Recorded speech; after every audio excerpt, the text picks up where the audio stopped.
40 থেকে 45 বছর, এর বেশি মনে হবে না। আপনারা বুঝতেই পারছেন স্যার, আপনি একটু গ্লাসের দিকে তাকিয়ে দেখুন, আপনার বয়স 40-45 হয়েছে তো একদম দেখুন, আপনারা দেখতেই পাচ্ছেন যে ওনার বয়স 40 থেকে 45 বছরের মতোই লাগছে। এই দেখুন জাস্ট একদম হেয়ার প্যাচ দেখুন, হেয়ার প্যাচটা যখনই লাগানো হবে তখনই দেখুন, এই দেখুন একদম আপনাদেরকে দেখাচ্ছি, দেখুন একদম জাস্ট একদম দেখুন একদম পুরো কোনো দিক দিয়ে বোঝা যাবে না, দেখুন একদম পুরোপুরি একদম পুরো কোনো দিক দিয়ে বোঝা।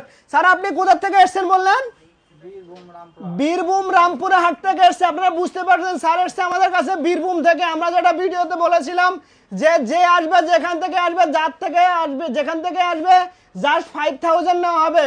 আমরা 5000ই নেব, তার বেশি কিন্তু কারো কাছ থেকে নেওয়া হবে না। হেয়ার প্যাচের জন্য যে আসবে, যেখান থেকে আসবে, ভারতবর্ষের যে কোনো প্রান্ত থেকে আসবে 5000 নেওয়া হবে। দেখুন অনেকে আমাদেরকে প্রশ্ন করে, দাদা মালটা কি আপনারা কি বাড়িতে পাঠানো সম্ভব?